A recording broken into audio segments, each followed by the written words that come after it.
played for most of that game, and then at the end not be able to hold them in the overtime.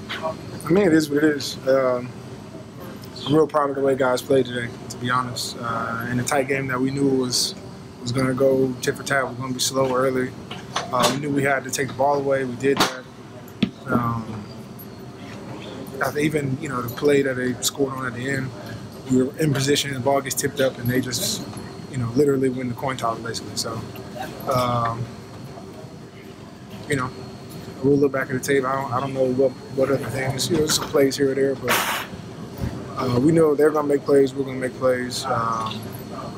Defense, I was pretty proud of the way guys played. I think a big part of it was that first opening turnover that, for whatever reason, they couldn't see clear recovery. But other than that, the game went like we thought it would. How surprised were you on that? It looked like you guys had your offense on the field. You were ready. That was a pretty terrible call, to be honest. I mean, they reviewed it, and the explanation I got was that it wasn't a clear recovery, although Kamu had the ball in his hand, and there was only, Eagles defenders on the ball in the replay.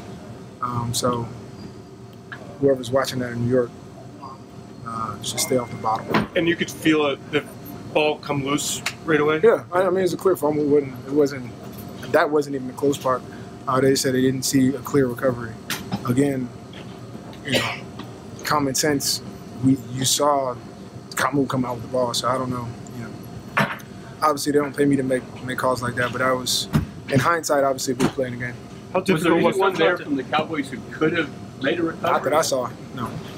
It's tough also not to dwell on stuff like that over a missed extra point, something like this. I mean, the missed extra point happens. That's something we can control, we can go do.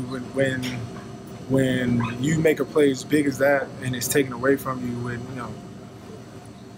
for nothing from our vantage point, that's a little bit tough. But we got over it immediately, kept playing, kept fighting, and then didn't make enough plays. But in a game where it's going to be tight, it's going to go tit for tat, and you need every single play, you look back and it's unfortunate that that call was made. As one of the leaders of the team, what's your message to your teammates? At the end of the day, if we're going to go out and fight like that against the opponents we play, I'll take that every week. We don't ever focus on the results. We always want to focus on the process, prepare, get your bodies right, get your minds right all throughout the week, and then we just go compete and let the cards fall where they may. So sometimes, that doesn't work out in your favor. But I know for a fact that guys competed, guys played, gave everything they had, and literally the bounce of the ball just didn't bounce your way.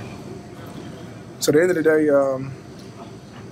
we'll do the same thing. Get back, rest up, prepare, and go compete. Malcolm, they were obviously going after with the passing game. Your thoughts on the success they had and the difficulty with Amari and how productive he was today? Yeah, I mean, we did a pretty good job earlier in the game. We knew they wanted to play a quick game and control passes.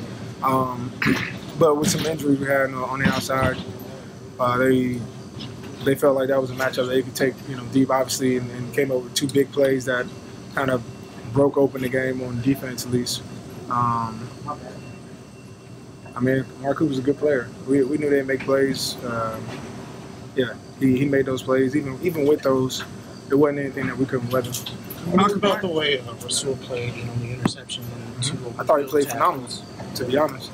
And then, I feel for him because the last play, the ball comes out quick. He plays it exactly how he's supposed to. The ball just kicks up in the air, and Mark Cooper tracks it. So the ball just didn't bounce his way. But everything else he played, I thought, a phenomenal game. Surprised that Sidney got pulled from the game?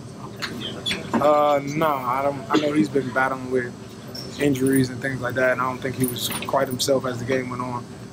So I think it wasn't that he got pulled. I think it was more so he couldn't go. Malcolm, you guys on defense were on the field for like 92 plays in like 45 minutes. Were you guys getting kind of gassed there in overtime?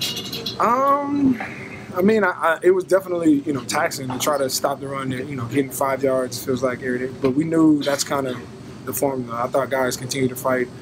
We needed 1 or 2 negative plays on first and second down to get them to third down and then get off the field, which we did.